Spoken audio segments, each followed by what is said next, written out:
Hello, hello. Hello. How you doing today? I'm doing excellent. Thank you for asking. Good, good. Okay, so what we've got today are some videos from a YouTube channel I came across recently that I watched a couple of videos of this channel and I thought they were pretty good. They were like opinion pieces that had around. I mean, the channel's called How Money Works, and it's not. It's basically what you would expect then, right? It's on topics having to do with the economy, the job market, and personal wealth and finance and all this kind of stuff.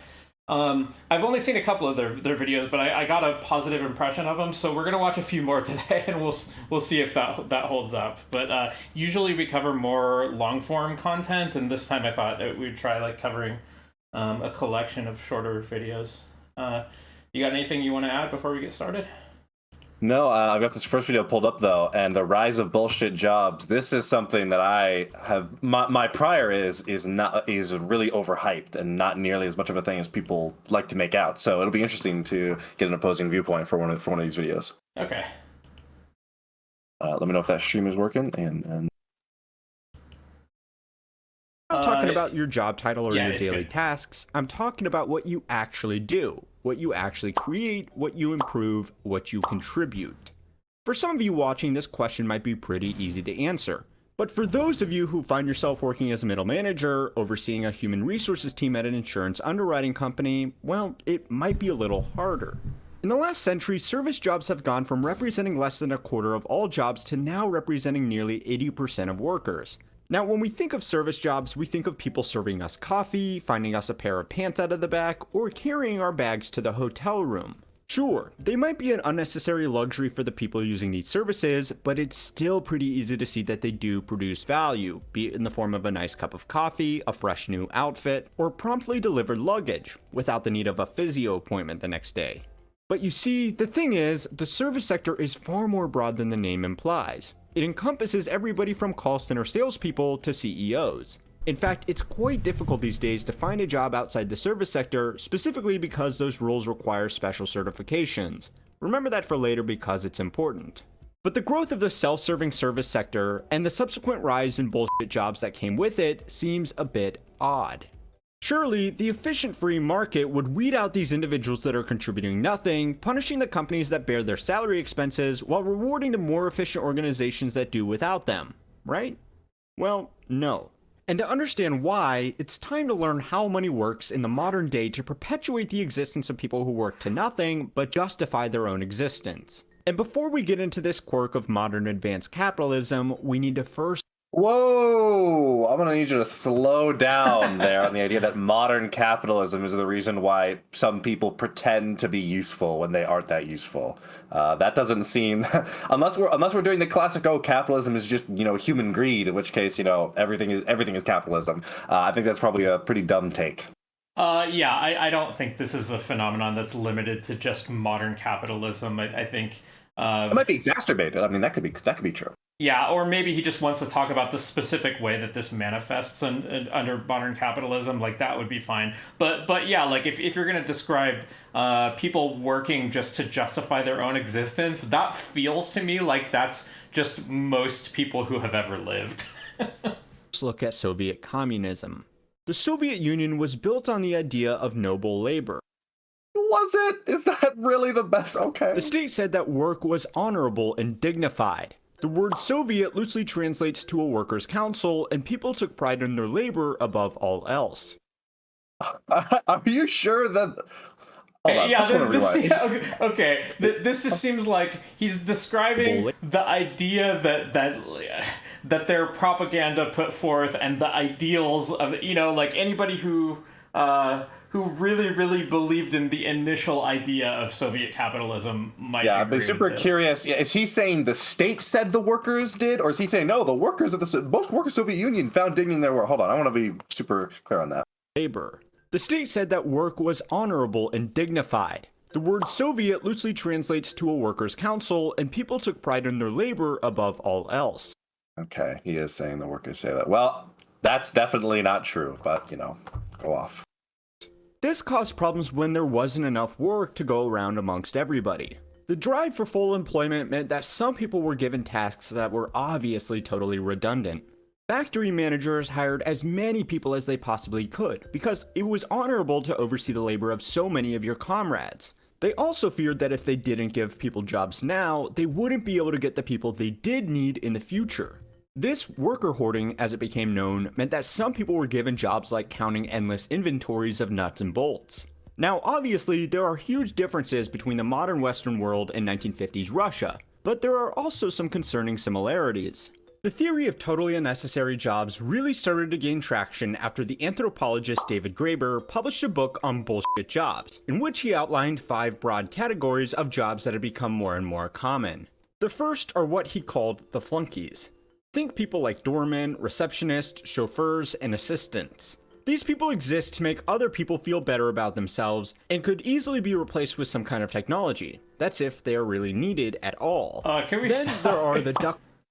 I already kind of don't buy this first one, right? It's like, I think if it is true that these people exist to make other people feel better about themselves, then it's because of the social role they play in the organization. And that's not really replaceable by technology. And also, like, earlier on this guy, he threw in the word totally. He said totally useless job. Like, man, I wish you would put this more on a gradient, because I think there's like degrees of usefulness to jobs, but I'm not sure I buy that a receptionist is like a totally useless job that could just be replaced by a machine. Agreed. Tapers. These are the people who work to alleviate problems that could very easily be fixed permanently.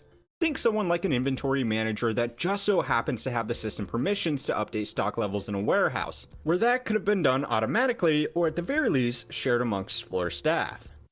Could it? That's not always going to be the case. Also, man, just because someone can do something doesn't mean you always want people doing everything, right? Sometimes it is better to, like this is the classic thing with like infrastructure design, is you want to build it around the idea of when there are surges, right? So if it's the case that floor staff are the one doing inventories, that might be fine most of the time, but when there's a rush hour, for example, or when a warehouse is particularly overloaded, that might not be fine anymore, right? And additionally, when you talk about responsibilities and permissions at a job, if you are doing something, that means you're responsible for it. Introducing additional responsibilities might not be the best idea, right? I'm reminded of the Alec Baldwin whole thing, where it's like, why aren't the actors checking the guns? It's because, bro, if the actors are checking the guns, now they're the ones that are finally responsible. And I don't want the actors doing that. I want like a trained armorer, so that when it does fuck up, you can nail that person squarely, and you're not trying to like get like, you know, Nicolas Cage. Okay, Nicolas Cage, welcome to firearm training. Blah blah blah. Like no. The best way to do is to have for something that critical is have a dedicated person, and that could be the case with a lot of these examples. I'm really curious what the examples in the book are of these things, because these first ones I've already been like, oh, these are not like. There's a lot of like nuance and asterisks to these statements that you're making. I think that the idea of the actors checking the guns is a really interesting example, because that makes me think like maybe part of the function of having a lot of people at a job is having a lot of people to blame, or being able to distribute blame for, when things get... Oh, yeah. I'm reminded of there's a League of Legends content creator called LS, and he's very critical of a lot of the sort of meta around the professional League of Legends scene, like the esports scene. And he talks a lot about how he thinks there's certain strategies that players will take that don't actually perform very well, but make it seem like they're doing really well. I think he's talking about Victor as a specific champion that doesn't do really anything for you in the late game, but in the early game, he's really strong. And that sort of promotes a false vision to the team of, okay, the person who picked Victor, they're not the problem, when in reality they actually would be if they picked champions that were far more adept in the particular situation. Mm-hmm. So what do you think of I'm trying to think, how does this translate to the job market though, right? Like, suppose there's a manager that just likes to have more people working under them than necessary because, like, one, it increases their prestige, and two, now they don't feel like they're the only one to blame when something goes wrong. They have lots of different people to point the finger to. Do you think that that's like a thing that psychologically makes sense? Yeah. No, I think sort of one of now the example of the Soviet Union I don't agree with, but the idea of people justifying their jobs, that happens all the time. But that's not capitalism, bro. That's just, man, I like having a job, and most people are lazy, right? Everyone's lazy at least to some degree, right? I'm very lazy, so there is a huge incentive to try and get the job with maintain the job sometimes with as little work as possible. In the IT world, particularly like the programming developing world, people talk all the time about like UI designers reinventing UI that doesn't need to be reinvented to justify their position. Every time there's like a new user interface update on a program that's really bad, there'll always be jokes. Oh, some UI designer somewhere is really feeling good about having justified his job, even though he didn't need to do anything here. Another thing that this makes me think of is when people talk about like what's the meaning of life and like finding meaning and purpose, and like I'm reminded of that because of the talk about justifying your own existence, right? It's like it's like a little bit hard for me to spell out exactly what's the connection between those things, but when people ask like what's the meaning of life, it comes across to me as like, oh, I don't think my life is good enough to just be justified on its own merit. I need to have something else I can point to saying like this is the reason I need to exist. And it's sort of like, if people are doing a similar thing with their job, it makes me think like like it's hard for them to just point to what they're doing every day and say like this is important work. Like no, instead they need to have some other like fictitious thing to point to justify it. I don't know, does that make any sense, that comparison? Yeah, I think so. I think sort of the needle to thread here is some of these descriptive observations are true, but I think he's being way too broad in. I mean, we're only 2 minutes in, but he's being way too broad in how widespread of a problem this is and the causes of the problem. I mean, I really don't think that before, The Wealth of Nations came out, there was this pristine utopia where everyone was like, I'm doing this job because I love it. I love this job so much. I'd do anything for you, Mr. Boss Man. Like, seems that, people, trying to get away with being lazy is probably, a little bit deeper than, capitalism. Yeah. So like, I think in a way, I think he's getting both like the breadth and the depth of the problem wrong, because it's like, yeah, by talking about it only in terms of capitalism. Well, no, actually, I'm sorry, he's not talking about it only in terms of capitalism, because he did make the Soviet Union comparison as well, but he's talking about it in terms of like only a restricted set of economic systems that are taking place in the modern world, as opposed to like a broader phenomenon of the way that human psychology interacts with labor. But then also, I think there's a problem with like the degree to which he says that these jobs are useless, right? Because like, okay, so let's say for example that there is like a boss who doesn't really need a receptionist, but he just likes having one. It makes him feel important or something, whatever the fuck it is. I mean, I think that does, like, it's weird to me to hear that and then say that job is useless. Yeah. It's not really useless if it is making people feel better, right? We have lots of jobs, the function of which is to make people feel better. It's like probably like most of our economy is built around like providing people with like, comfort and entertainment and stuff. Only a small fraction is like really basic necessities. So I don't know. And the other thing is that even if there undoubtedly is some waste, but trying to sort out. Because if you go to someone, okay, raise your hand if you've got the useless job. No one's going to raise your hand. Everyone's going to be like, oh, no, my job is really useful. It absolutely is going to be the case that there is a point at which trying to find the useless jobs and eliminate them is worse than just letting them, because of the risk of you actually eliminating a real job, right? Like, bloat is a real thing, but there's also like a reason why every business isn't constantly trying to cut. Because most of the time, if things are working, it's better to let it work, knowing that there's some inefficiencies, than try and like, right? It's like significant figures in science, right? It's like, oh, this is, my recipe for bread. I'm making bread at home, and it calls for 1 cup of flour, but I've only measured this to 1.00 cups of flour. I don't know if it's 1.001 or 1.009. It could be anywhere in there. It's like at a certain point, it becomes more inefficient to focus on this kind of stuff. So, and again, it's really going to come to the specific examples. And so far, I have not liked these examples he's provided.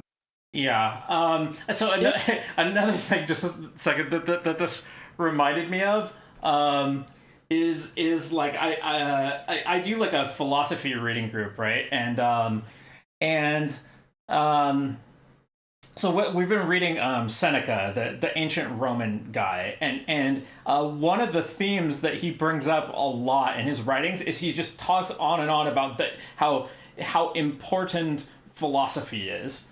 And he's just like talks about how this is the most important thing, and you just downplay the importance of everything else. And like one thing that just keeps coming up in our reading group is like, oh well, of course the philosopher thinks that philosophy is the most important thing. I bet if you talk to a dentist, they'll tell you the dentistry is the most important thing too, right? But it's like it made me think like that this could be part of what's going on with the this stuff about the job market, because it's like a lot of these jobs, even if they look like bullshit from the outside, it's like it's easy for somebody to look at their own job and think like it's important, partially because they want to justify what they're doing, but also partly because that job selects for people who think that job is important, right? Like if you don't think it's important to be a teacher, you're probably not going to become a teacher. Like And even people who think their own jobs are bullshit. I mean, I think that's a bias just going in the other direction. I think there's probably a lot of people who say, "Oh, my job is totally worthless," and like there's some middle managers like, dude, like I can't even begin to explain to you how wrong you are. But like, yes, you do fit in part of a larger puzzle, and there is some value to it. Especially because I feel like a lot of it is also just going to have to deal with sort of a general psychological state of well-being, right? Your work is a big part of your life. If you have a really bad life, it makes sense to me that you'd probably feel really badly about your job, whereas you otherwise might feel better about your job.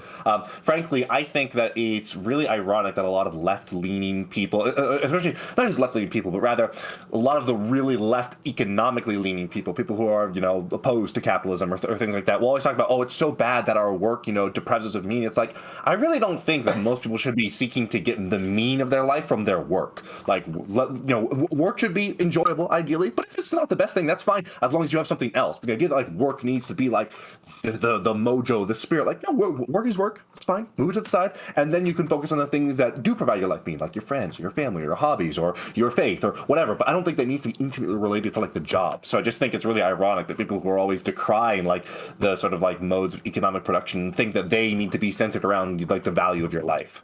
I wonder how this would have been perceived like in a pre-capitalist era when most people were like subsistence farmers or something. Like it's like, do they think like their work is, I imagine what they would think is not that their work gives their life meaning, but that their work is something they have to do in order to sustain everything else they care about.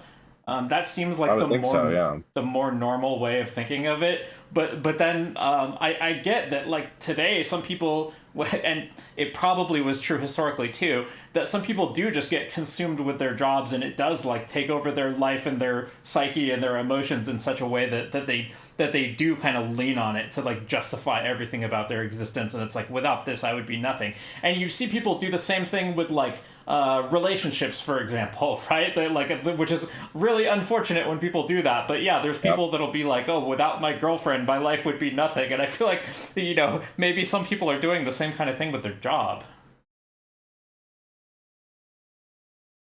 In his book, Graeber talks of a duct taper whose entire job was fixing the mistakes made by an apparently brilliant statistician. In reality, this star employee was actually hopeless, and the duct taper had to fight with bureaucracy to get his mistakes fixed before they could do any damage. This example shows that the solution to the problem is not always getting rid of the person in the bullshit job, because the duct taper themselves was probably contributing some value, but would be able to create value much more effectively had a needless obstacle been removed. The same cannot be said for the next bullshit job category on the bullshit jobs list, and that is the box tickers.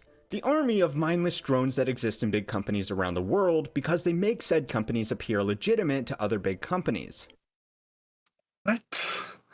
What does that mean, man? First off, I really don't like the fact that you're referring to these people as mindless drones. That seems kind of like a dick thing to do. Also, kind of red flag where it's like, oh, you're kind of coming in with a bit of a slant here, buddy. Not to say that the outlook makes you wrong, but like, it is not reassuring to what I think about your thought process here. If this was the case, Why wouldn't they just fire all these people, bro? You know what companies really care about? Making money. And if companies think they can cut you, they will cut you. Especially like big, Goliath corporations, which I'm sure this guy normally criticizes, right? So why wouldn't they fire those people, right? I suspect you're probably underestimating accountability, having frameworks where people know what is supposed to be done and they can be held responsible if they don't do it. I mean, a lot of these things might seem unnecessary, but when things go wrong, it's really important, right? Like, oh gosh, I'd be really curious how this person would feel about like risk management in like a stock in like a hedge fund. It's like, bro, this guy just like checks the box for like me buying stocks. Like it's fine. He doesn't even do anything. But it's like, well, when you do attempt to do something really risky, or it's like, oh man, this dude, I don't know about you, Cricket. I've never gotten into a car accident. This seatbelt's useless. Why the fuck do I have this big seatbelt, man? Like, again, maybe he might disagree with those particular examples. I would love for him to go into some more here, but like I feel like that kind of logical mistake is being probably made about a lot of these examples. I don't know. Maybe I'm judging too harshly here. I think what he's getting at is just like the prestige of having people work for you, like, and I think to what you said about like companies just want to make money. I think it is true at face value that the stated purpose of any company is basically just to make money. But that doesn't mean that people within the company have their own interests perfectly aligned with that, right? Like I think somebody within the company, they don't just want to make money for no reason, right? It's like they want to make money because it serves the people in it, and so if somebody in the company is making decisions that just like stroke their own ego, and if they're less profitable, that seems like pretty normal human behavior to me. I don't think they're actually that single-mindedly focused on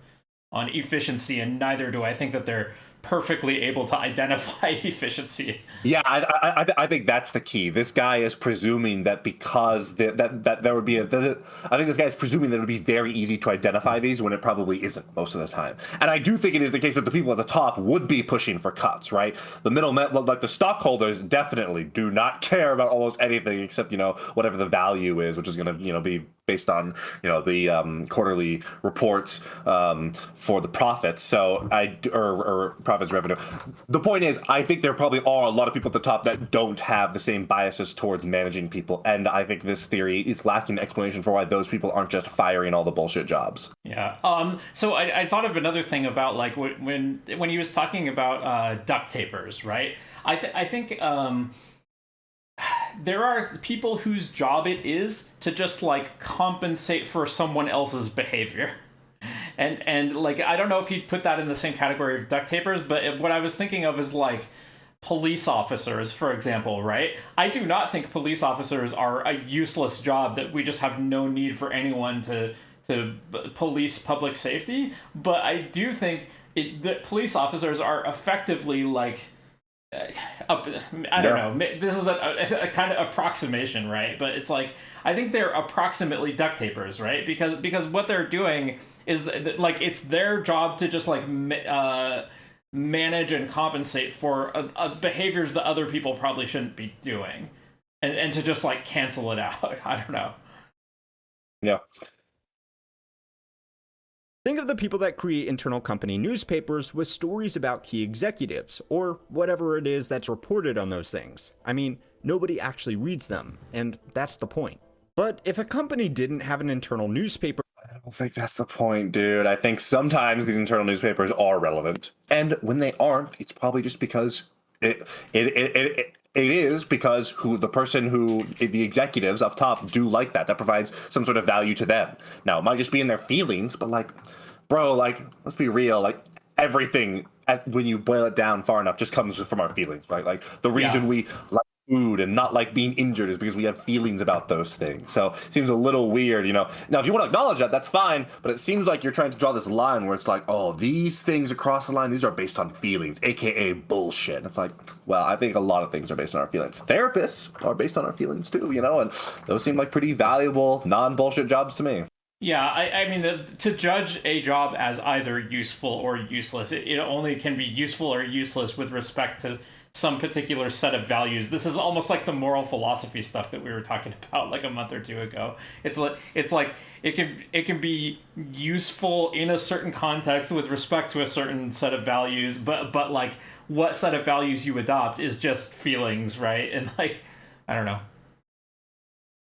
Or a party planning committee or a culture coordinator, then it might look like a small fry company not worth doing business with or working for. Now it's time to get to the real demons of the bullshit job world. The goons. Goons are an affectionate name to a class of jobs that actually has a negative impact on society, but make themselves necessary by simply existing. The classic example of this is in-house corporate lawyers. They don't really produce anything, but Oh, oh my God. Okay, I mean, actually, honest to God, that's on us for not seeing this. We should have predicted that this was going to be one of those lawyers are bullshit people. Whatever, bro. Okay, I do not think that in-house corporate lawyers are bullshit, because I think in-house corporate lawyers make real arguments against each other that have real consequences and ought and need to be argued for how you govern a system. It's really hard to have a law written out for everything. In fact, it's actually impossible, which is why almost every single law in the entire world has a giant cop-out where it says at the very bottom of all the definitions, it has the word reasonable or reasonable belief. And it's like, what does that mean? It's like, who the fuck actually knows? Which is why you have to have a court to manage these things.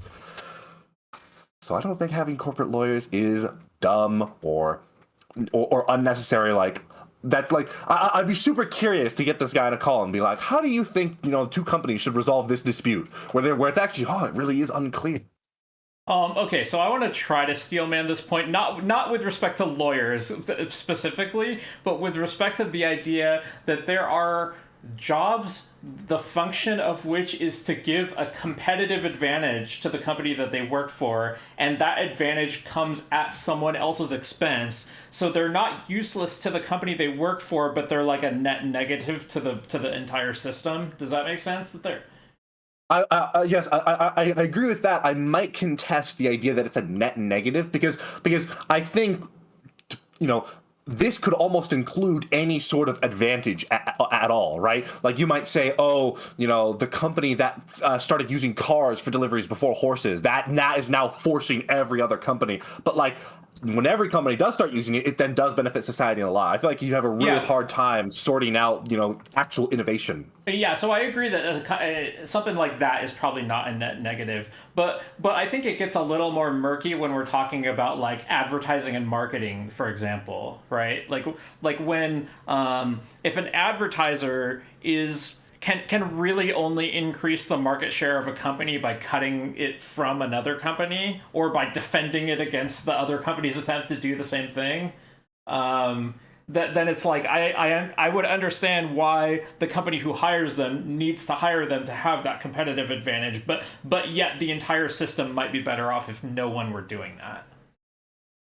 Perhaps. I think there are probably a couple scenarios where this is true, but it's still, I still think that's actually a bit tenuous. I don't know what the, because I think there still could be a lot of benefits to marketing. I know it's not a popular thing to say, but I'm a big, defender of consumerism and stuff like this. I think it does actually provide a lot of value to people's lives.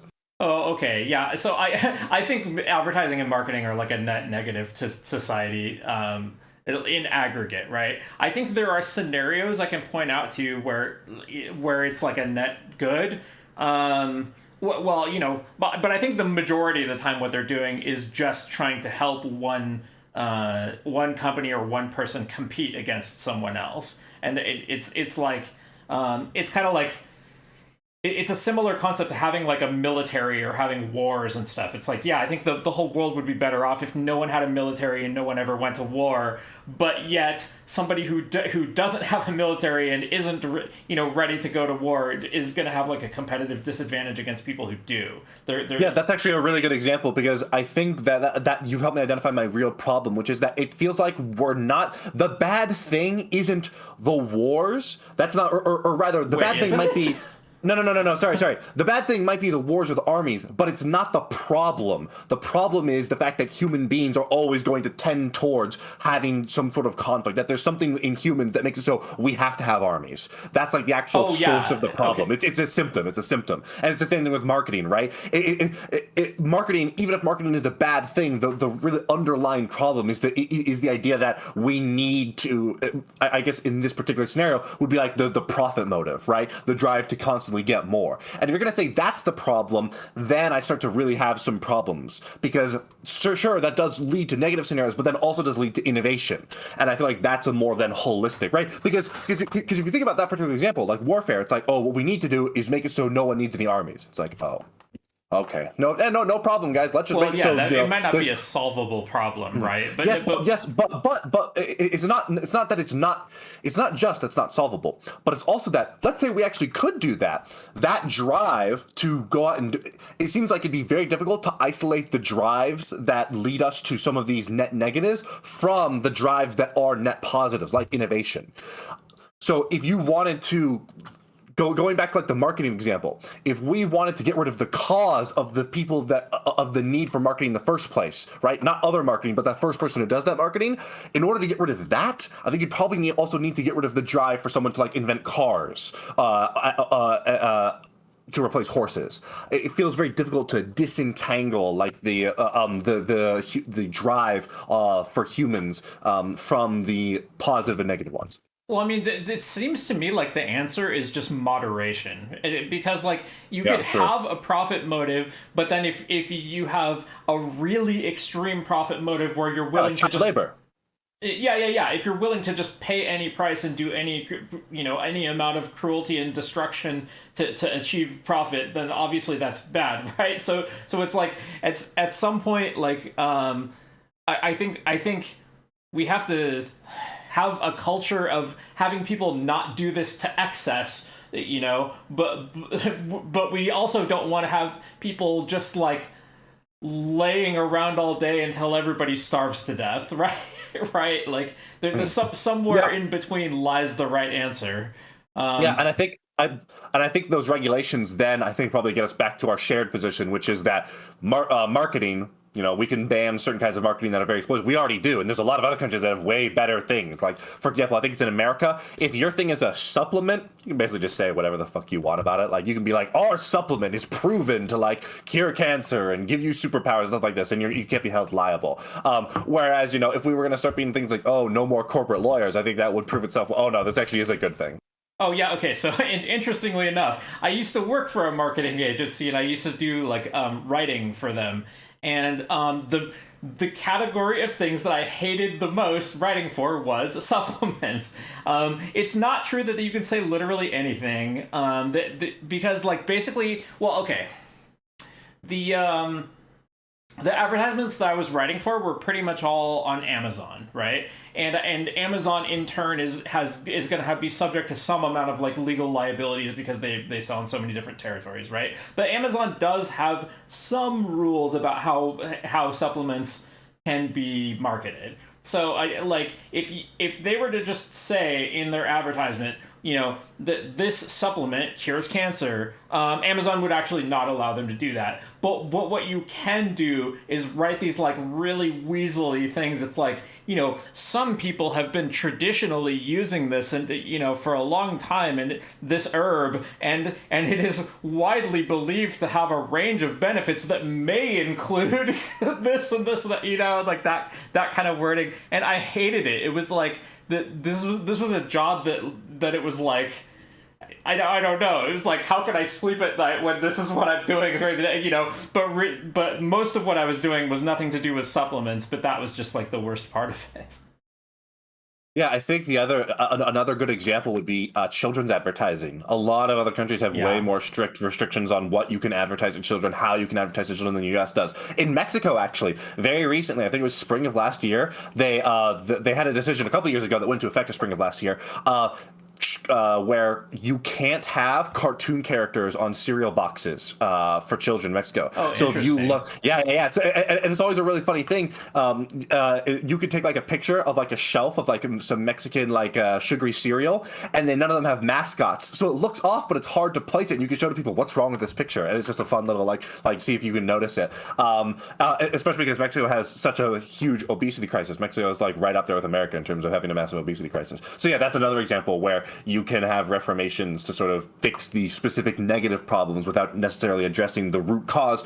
But I think that goes to sort of my perspective, which is I don't think it's sort of the root cause is actually a problem. We just have some problems with how it's expressed. We should regulate those specific things. I grew up in the 1980s, and back then a lot of kids' TV and movies were basically just toy commercials, right? Like there was isn't the Transformers literally started as toys? Yes, yeah. That's or they created the TV show in order to sell the toy, right? And then there's this similar thing with GI Joe, and actually like later on Pokemon too, right? Like Pokemon was originally just like a Game Boy game or something, and then they like made an anime out of it, right? So it's like these are things that are really like skirting the line of what counts as an advertisement or not, though, right? Are we gonna, if we're gonna try to regulate what can be advertised to kids, are we gonna say that like you can't have a TV show that also sell toys or like license the images of the characters or something? It's just I don't even know what do you do about something like that. Yeah, I think it becomes really thorny, but you just have to subject it. I think you probably just need to. I mean, well, what you need is lawyers to be able to argue over the specific details because they'll never be able to write a law perfectly. But I just think I think particularly in the realm of advertising to children, there's a lot of there are certainly we don't know exactly all the changes we should do, but there are definitely some that like are pretty obvious. It's just that the hard part for me is that so many things can function as advertising, even if they're not like the type of thing that we would normally categorize. Yeah, actually, you know what I'm super curious about is I wonder how lawyers for child advertising have handled influencers and like promoted Twitch streams and stuff like this in the internet age. That would be something really interesting. Hey, if anyone out there is a lawyer relating to advertising to children in a country that has far higher restrictions, let us know how that's all sorted out. Yeah, there are Twitch streamers who just go on stream and like open up packs of Pokemon cards and stuff, right? And it's like I hate that stuff so much. It's like, are you promoting gambling to children when you do that? I mean, kind of. Yeah. I was going to resume, but actually, give me 1 second. I need to go check on laundry. Be right back. Oh yeah, no problem. Vel's like this person seems like they have no idea what they're talking about. I from this video, I think I kind of agree. I watched a couple of his other videos and they seemed good to me. Like this one just seems a little bit ridiculous. It seems like there is some amount of genuine point. You know what? I think I'm gonna just like endorse the opinion that Flowtrace gave at the beginning, where it seems like there is kind of a real point there, but it's just being overstated. It's like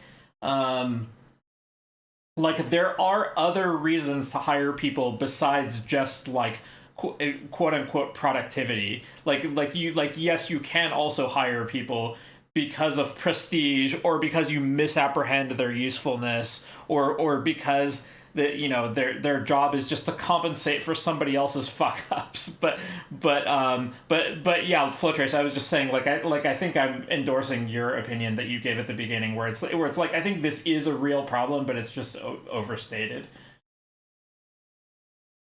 But if you don't have them, then it will end up costing you more to hire external counsel to fight off lawsuits from companies that do have internal corporate lawyers. Perhaps the best example of this are patent trolls, which are basically companies that will buy up other companies with lots of generic patents and then try to sue other companies in the hope that they will just agree to settle out in court. Even the largest companies in the world are guilty of perpetuating this negative-sum game. Apple famously sued Samsung for a patent over a rectangular phone with rounded corners. Now patent trolling is definitely a big problem that should be reformed. Our patent laws in the U.S. are not very good. Well, it's not that they're not very good, but they have some notable flaws. But again, I think it's a little bit much to say that because patent trolling exists, corporate lawyers are bullshit jobs, as if there aren't real disputes that are very murky, where you do need strong cases from both sides to sort out in front of a judge.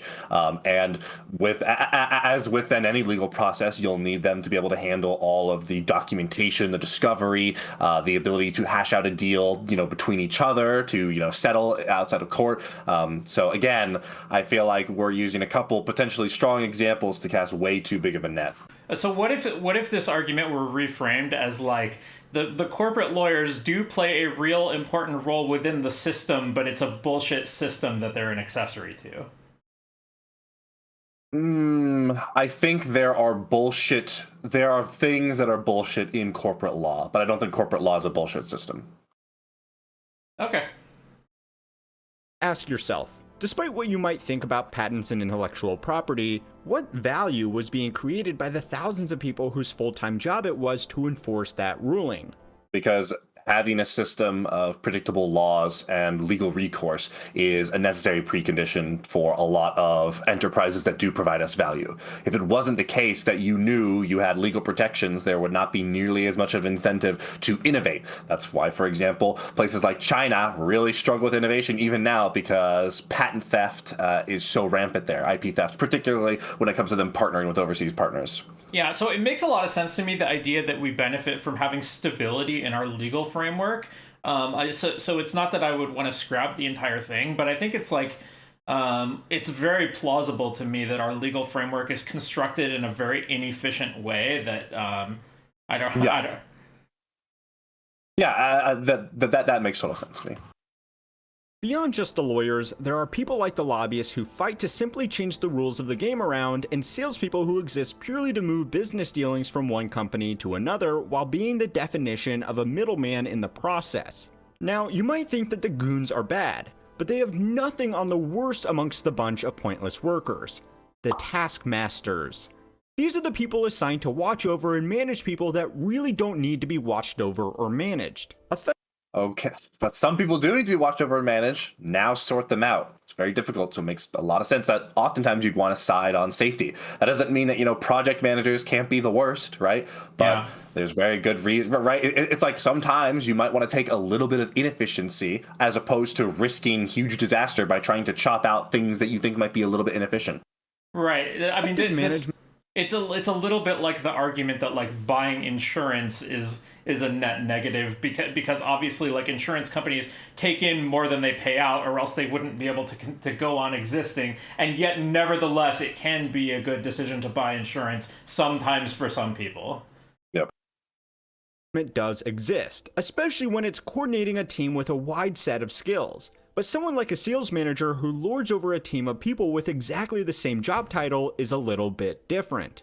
At best, they're going to be an overpaid cheerleader encouraging people to work harder in roles. Man, shut the fuck up. How do you know that? How can you know that the best possible scenario for a middle manager is an overpaid cheerleader? It's just bullshit. That just isn't true. You could even say that there are good forms of middle manager, hypothetically, but in practice, that would be a defensible claim. I would still disagree with it. That would be defensible. But this is just like, you're just making shit up now, bro. You're just improving. Whatever. That may themselves be bullshit.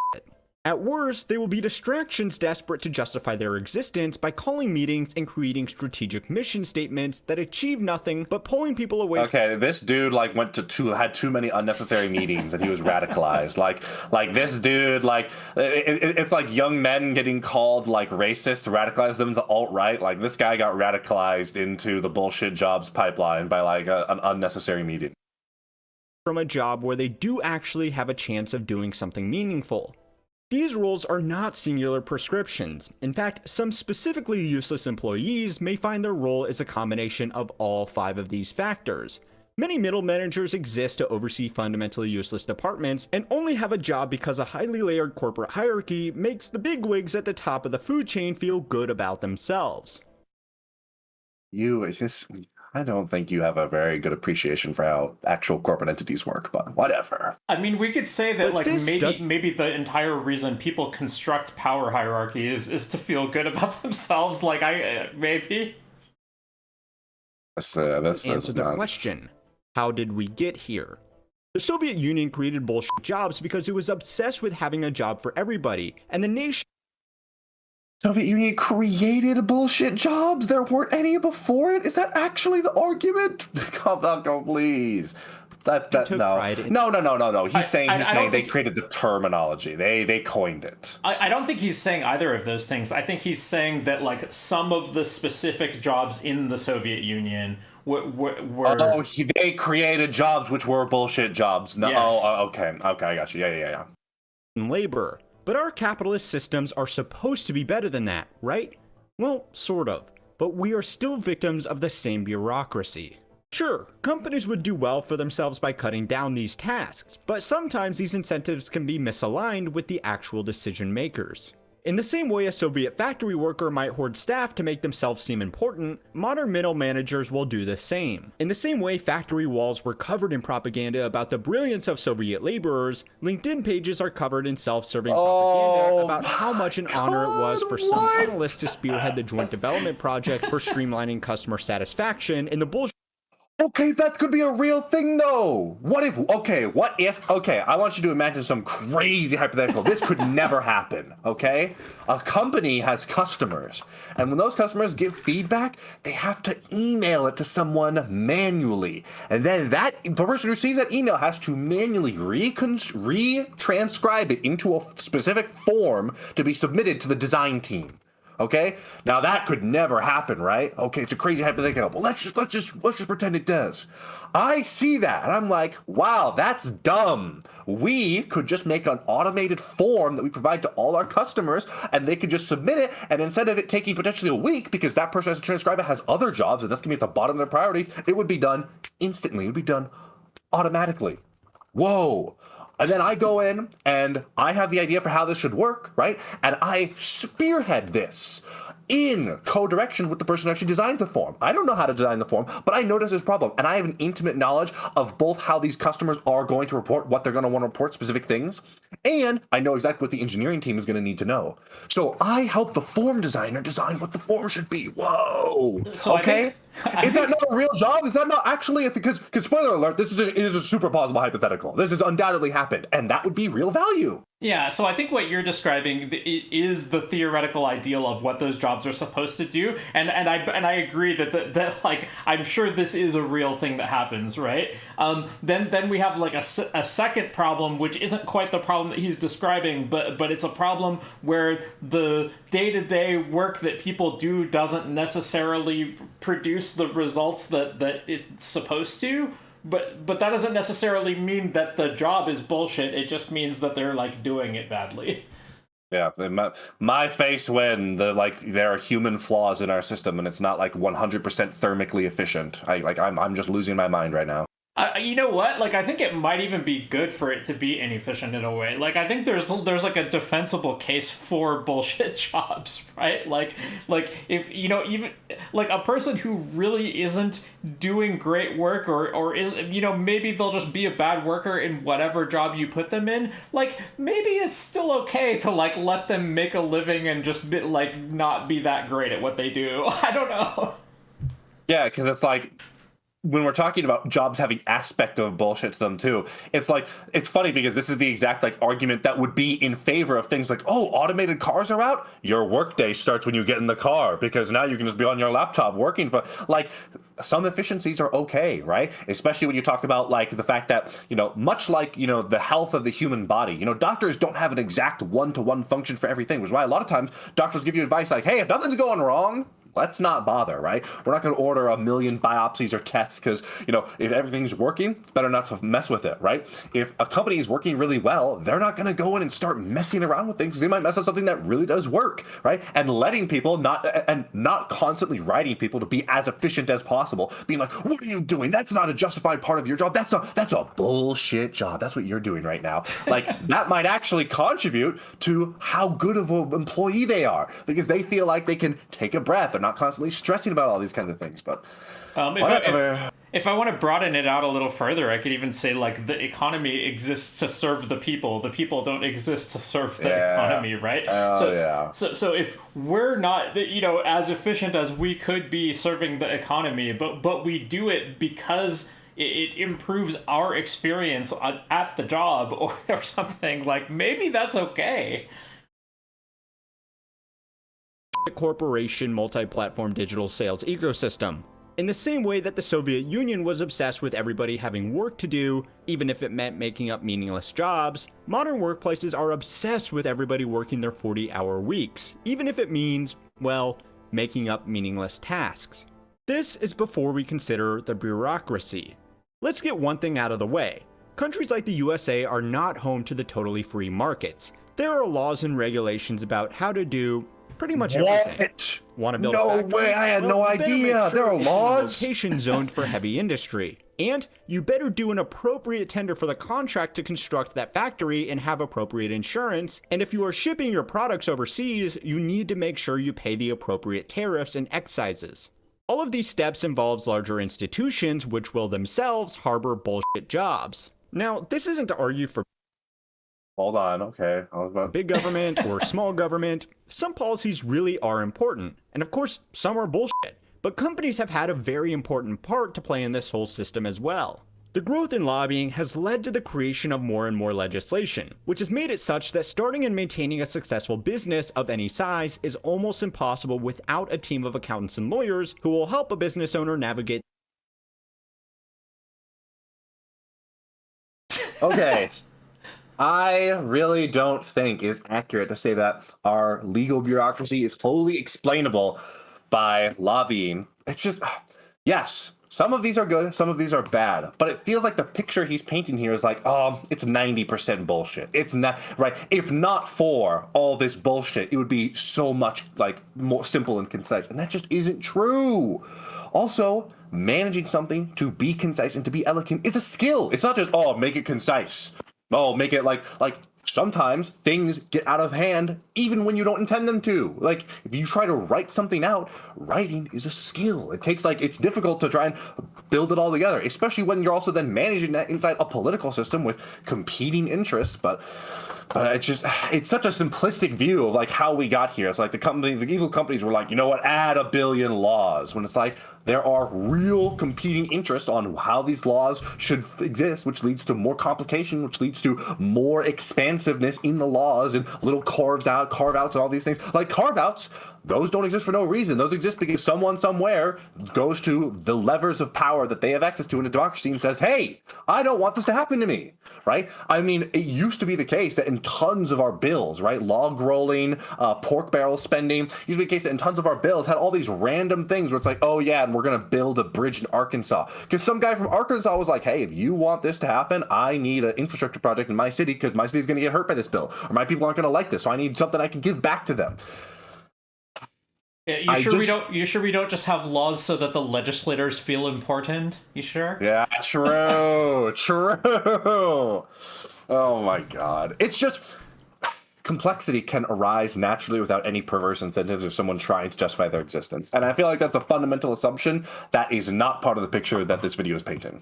Yeah, so it's I think he's just overstating the case for a bunch of problems that do really exist, but just aren't as widely prevalent as he's saying. Yeah. Yes.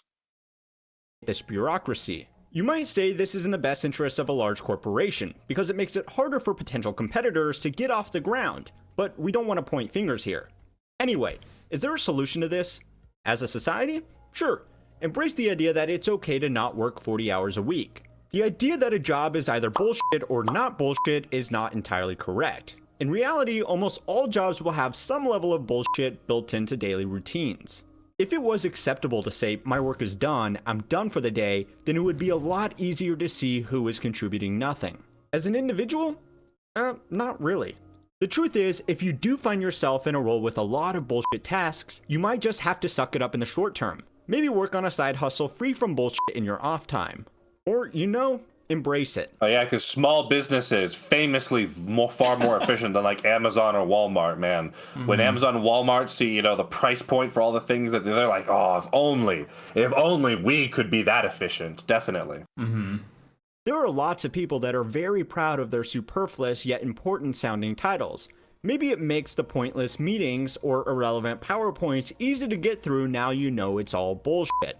Of course, if you actually do want to Now we truly know. immerse yourself in, well, bureaucracy, and you decide that one accounting job isn't good enough for you, then go watch our videos on EVE Online to find out how a video game has cultivated a financial system so complex it harbors its own bullshit jobs. If you enjoyed this video, please consider liking and subscribing to keep on learning how money works. Well, that was really fucking dumb.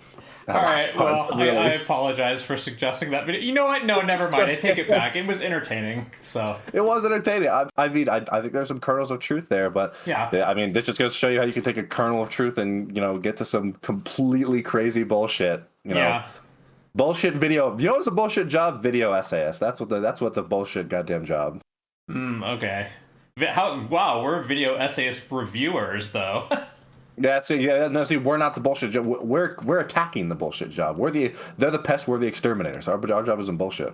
Oh, okay. And well, it isn't until somebody starts reviewing us and saying that we're bullshit and that. You know... Okay, give me a second. I'll pull up this next one. Yeah, no problem.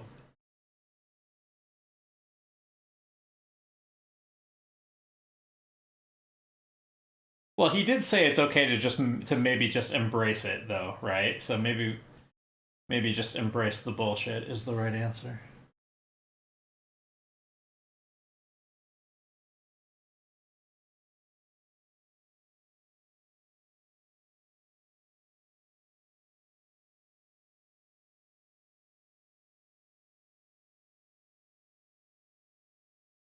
You know what? One thing that came up in that video that I want to comment on was he was talking about the way that people write their LinkedIn profiles, and I do identify a little bit with him complaining about the like weirdly dystopian like language that people use to describe their job titles.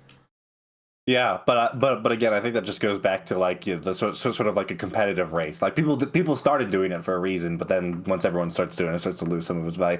You know, maybe what we just need to do is just like, okay, give you exclusive rights. You know, if you're the first person to discover marketing, it's all you. It's all you. No one else gets to. Wow, just make everything into intellectual property. Yeah. All right. Let me know if this is working for you, and then we are good to go. Okay. I was watching the 1999 movie Office Space the other day, a comedy set at the peak of the 1990s corporate culture. It is one of my all-time favorite movies, but the more I watch it, the more I notice something. The core of this comedy is its cynical commentary on working a boring job at a boring company, but the more I watch it, the better the jobs of Peter and his coworkers look. Because it's a comedy, the writers took a lot of creative liberties to make Peter's working environment especially terrible. But even still, 20 years later, it doesn't look that bad. His office cubicle would be a luxury to most workers today in an open-plan office with no walls in sight. What? Maybe I'm just like completely, you know, self-reporting here, but I don't think that's the case. Is allowed to go on extended lunches with his colleagues, and even his over-dramatized shitty boss knows that working on a weekend is a big ask rather than an expectation. This made me think of the classic anecdote. Find a job you love and you will never work a day in your life. Most of us go to work because we have to, not because we want to. And that means a lot of us are stuck spending a good portion of our waking hours doing things that aren't very enjoyable. A cunning strategy that school career planners and LinkedIn gurus will promote to get around this unfortunate predicament is to find a job that you love doing so that you are excited to go to work every day and you don't feel like you are working at all. On the surface, this sounds sensible. Now more than ever, with new technologies, there are millions of different job titles out there with new professions and career paths being made every single day. My job as a now full-time YouTuber didn't exist 15 years ago, but now it's the career that children want most, beating out traditionally popular options like astronaut. But I want to do what I do best, which is to rein in on this parade of finding fulfillment through your work. Instead, I want to try and convince you that what you want instead is a really boring job. A job that doesn't make you or anybody else excited, a job that nobody would dream of. So, it's time to learn how money works, which was made possible today by Morning Brew. Morning Brew is a completely free daily email newsletter that gives you the news. I have a guess about why he's going to say that we want a boring job. I think he's going to say because you will have a competitive advantage in doing it because other people don't want that job and therefore it's going to be more economically efficient if you can withstand the boredom, then you will be paid highly relative to your skill set. That's my guess. Sort of, yeah. I mean, that is a real phenomenon, right? Passion exploitation. It's like part of the reason why people think like teachers and like video game devs are sometimes have such worse conditions is because they enjoy the thing they're doing so much. Yeah. They're willing to put up with more. Yeah. It's a real phenomenon. I suspect we're going to go way too far, and he's going to be like, and that's why wages haven't followed productivity and all this stuff. But, you know. If the last video is any indication, he probably will do that. Yeah. You need to know in a way that makes it fun to read. Morning Brew has quickly become one of my favorite news sources because it gives you the stories that you need to know. Actually, I am going to go do my laundry real quick while I let this little ad read play. Oh, yeah, no problem. And it does it in a way that gets directly to the point. Their stories cover a range of topics like careers, real estate, world news, politicians, education, and smart living. Find out how much more informed your day can be by starting it off with Morning Brew by using the sign up with the link below. There are lots of very attractive jobs out there that for a number of factors would appear to be preferable over other jobs. There is being a doctor, lawyer, or high-level corporate executive, which is enticing because these roles are traditionally... Okay, he just got started and he's just like listing out some high prestige jobs that are considered desirable. That's all you missed. Awesome. Why do quick side note. Why do laundry machines timers not work? Why? Oh. I set a timer on my phone. For 17 minutes, because that's what it says. It says 17 minutes. 17 minutes passed. It has 5 minutes left. Just overestimate. It'd be like, it's going to be 20 minutes. Not 17. It's going to be 20 minutes. Just overestimate consistently. They give you the exact time they think it's going to be in like the shortest possible time, and then the timer's just slow. Why? Why would you do it that way? That's a bullshit job, whoever coded it like that. I'm just saying. Wait, do you think that's like a consistent thing across lots of different like washing machines? Because I haven't noticed any. Okay, yeah, maybe it's been like the 3 washing machines I've used in my life, so maybe I've just gotten really unlucky. But I mean, it could be that like this isn't something I've ever paid much attention to, so you could be right. I'm not very sure. Yeah, I don't know. Maybe something next week you'll get back to us. Yeah. Very well paid and are very well respected by society at large. If you tell someone that you are a C-suite executive at a Fortune 500 company, you are instantly going to get more respect than if you told them that you work in retail. Is this how it should be? Of course not. But it is, and people are willing to sacrifice a lot for that respect. These roles come with the expectation of very long and irregular hours, to say nothing of the years of grueling study or corporate butt-kissing needed to get the jobs in the first place. Now, there's actually nothing wrong with these jobs. Most people know what they are getting themselves in for when they pursue these kinds of careers, and the trade-offs are clear. Most people do these jobs because of prestige, not because they love them. So what about jobs that people are more passionate about? The jobs that people would supposedly love to do?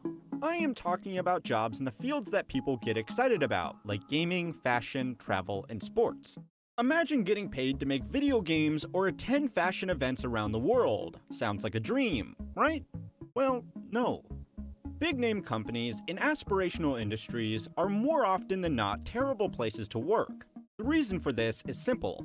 They know that people want to work for them, so if you as a worker aren't willing to put in unpaid overtime, deal with abusive management, and accept comparatively low pay, then there are dozens or sometimes even hundreds of equally qualified candidates who are willing to put up with these issues because they get to work what they thought would be their dream job. Turnover in these companies is extremely high, especially when it is considered that these businesses are attracting skilled career-driven workers, the type of worker that you might normally expect to stick around for longer than a regular employee. Now, of course, changing jobs regularly is actually a good idea. Employees that change companies on average every 2 years are paid significantly better than their peers who attempt to work for internal promotions, but you need to be quitting for the right reasons. Quitting your current job to start a new, more senior role at a company offering double your current salary is a great career move. Quitting your current job because you can't mentally handle another week of a coding crunch is probably going to Are we stall sure your they're paid career better development. because they switch, Another reason or is it's it best like... to avoid doing what you love for work Yeah, that's a citation needed. is that Yeah. you won't love it forever. Even the most exciting jobs you can imagine have a lot of boring work that comes with them. A video game tester will spend most of their time doing the same mission over and over again to make sure there are no bugs. And Yeah, I mean, okay, yes. Does anyone really not realize this over the age of like 10? It's like, oh my god, like video game developer isn't like literally playing whatever game I want to play at a particular time. Like even bartenders will talk about like, oh, I actually don't enjoy drinking as much anymore. That's what I do for my job. I like to sometimes do other things in my hobby. Like, yeah, like even jobs you enjoy aren't going to be like the most idyllic, euphoric thing of all time. Even things you do for fun, dude. You know what I do for fun? I like to play a lot of games. Let me tell you, I'm not always having the best time, okay, when I'm playing League of Legends, okay? Sometimes it's not fun. So, like, yeah, I mean, sure. most people that work for NFL teams... There's a thing that people say sometimes that's like, where there's a danger in turning your passions into work, because then they start to feel like work, and then you can't even enjoy them outside of your job. Spend their days in an office answering emails just like everybody else. Even if a dream job does manage to live up to its hype initially, there is one surefire way to end up hating something you originally loved, and that is being forced to do it for 40 hours a week with the threat of homelessness hanging over you if you don't. Really, you are much better off working for money and then using that money to enjoy things you love in your own time in your own way. True. Pre-watch. That's what I was saying just a bit ago. Hopefully, I have convinced you that exciting jobs are not all that they seem. But surely, that doesn't mean that a boring job is the best alternative, right? Well, they have a few big perks that a lot of people don't really consider. A boring job at a boring company will on average be easier to get than the rare, more prized jobs at exciting companies. Having more options available to you, especially early in your career, can be a big head start over your peers who wait it out or go through extended internships to get a traditional dream job. Boring jobs will also on average pay better. Ford's median employee made $64,316 in 2018, including bonuses, overtime, and stock awards. GM's median employee made slightly more than $77,849. Tesla, a far more exciting business, paid its median employee just $56,163. This, of course, will not be true for every company, but again, if there are more people that want to work at a company, then generally that company can get away with paying their workers less. This is even more apparent when we zoom out to look at entire industries. On average, web developers will earn more than game developers. A marketing manager for Exxon will earn more than a marketing manager for the Patriots. Okay, the point was true. These are horrible statistics to use because they're selecting for probably a lot of other things. But like, you would need to make sure that, for example, if you're pairing game developers to web developers, are web developers on average more experienced than game developers? Is game dev a more entry job? Like, that's the kind of, I have no idea. I genuinely have no. Oh my gosh. Is that your cat? Yeah, it is. Come on. I know. Yeah. So there are a bunch of other like confounding variables, but I think the point he's making is still basically true. Yes. These are really bad examples of statistics to use without doing some deeper digging. But the general point remains true.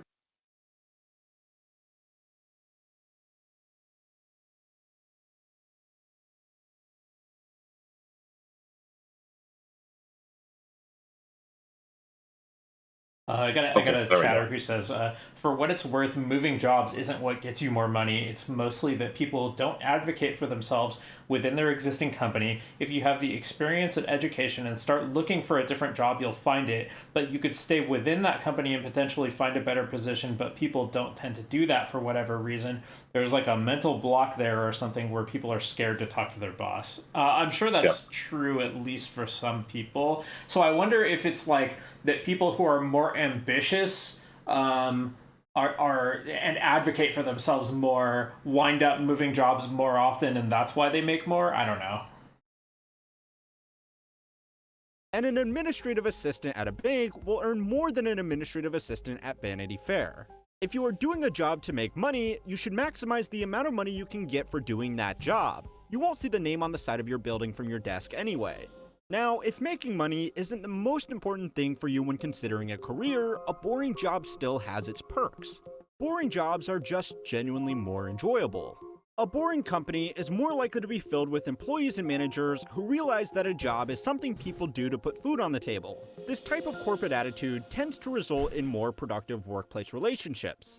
A manager at a generic This is boring also sort of the inverse of like the startup like type thing, where it's like, this is like your life. You've got to be putting in everything, just working in however long it takes to get the job done. Yeah, there's a lot of truth to sort of the company culture and sort of the work-life balance as a piece of the culture of the workplace. Yeah, I really hate the type of company culture that's like, you should be excited about our product and you should love what we're doing here and really, Yep. be passionate about wanting to help people benefit from our product. It's like, oh God, it feels like so awful to be in that kind of environment. And I wonder, it seems plausible to me that might be correlated with certain types of industries that people are more excited to work in. I don't know.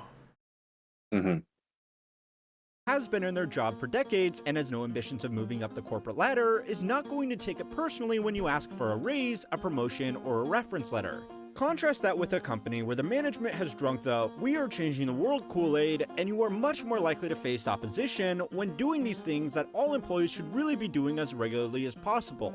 Time and time again, we hear stories about high staff turnover and toxic workplace culture in companies that sound exciting from the outside. This is because when managers believe what they are doing is more important than just working a job to make a living, they naturally expect their colleagues to work harder than should reasonably be expected to. Toxic workplace cultures are almost inevitable in environments where managers will think to themselves that straight up verbal abuse is really just a heated disagreement amongst peers who are too passionate about what they do. These types of managers are also much more likely to go unchecked in exciting fields, because again, staff turnover is not a big deal when there is an endless line of new candidates. Now, before this is anybody another says it in citation comments, needed, yes, but it does you're sound absolutely plausible. right. There are great managers and there are terrible managers in every kind of company, but you are much more likely to run into one in a job that you thought was going to be exciting. And that's the biggest bonus of a boring job: better management on average. That boring company manager from earlier that has been at their job for a decade will have one big advantage over the manager from an exciting company with high staff turnover: they will have more experience at their job. Working for a manager that has seen every possible problem the job can throw at them is going to be a much more pleasant experience than working for a manager who is figuring it out as they go along. Wait, can we pause for a second? A more experienced manager also has less. So earlier on, he was saying about how like it's an advantageous decision to switch jobs every couple of years, and that it might be smart to do that. But here he is praising people who stick with the same thing for a long time because the advantages of being more experienced in that one thing. I find it really hard to square like those two competing interests in the same video. I don't know. Yeah, I could see how he could thread that needle, but I don't know if he is. That's the thing. It's like I could see a way you could square both of these positions, but I'm curious if you're doing it the way I'm imagining you would in my head or not. What's the way that you're imagining? I think you could say something like switching jobs is a way to get you to do switching. When you switch jobs, you will get that thing. So if you're not going to, you'll get those better conditions by virtue of sort of overcoming that mental block. But it's better if you can just figure out how to overcome that mental block for advocating for yourself within your job. But if you're not going to do it, then yes, switching jobs is a good way of sort of jumpstarting that. But ideally, you should just instead be occasionally advocating for yourself more forcefully at your existing job. I guess another way they could do it is like, if you were just purely self-interested, then maybe it would be better to switch jobs every couple of years. But if you really do believe in what you're doing, then it would make more sense to stick with it and get good at it. But that seems contrary to the message of this video, right? Where it's like, oh, but actually you really want a job where people don't believe in what they're doing, because if they're passionate about it, then they'll just use that as an excuse to verbally abuse each other or something like that. Mm-hmm. Prove. If they feel secure in their own position, then they won't feel the need to work their employees to the bone to avoid becoming one of those turnover statistics themselves. Last month, I made a video about why management is always terrible, and the reason that video was so important is because people don't quit jobs. They quit managers. Even the best, most exciting job in the world would quickly become unbearable with a useless manager that takes their shortcomings out on their workers. Working a boring job gives you a better chance of finding a good manager who will make your time at work not totally miserable. and also help to progress your career so that you can make more money and use that to enjoy the hobbies that other people were dumb enough to try and build a career around. I have a theory about why we all love movies like Office Space or TV shows like Parks and Rec and The Office so much. These shows all highlight the realities of a boring workplace to a comically ridiculous degree, but at the same time, they are also very comfortable places to work. The people stick around, and even the bad guy bosses are not abusive towards their employees. Maybe this is an indictment on how low the bar is for what we consider comfortable working arrangements in America. But I think it's something more. We turn to these kinds of shows for comfort binge watching. We wouldn't do that if we didn't secretly think that maybe working alongside these people in these boring offices wouldn't be such a bad thing. I don't think it's a very good metric for what we really believe to like try to extrapolate values from The Office, but that's just me.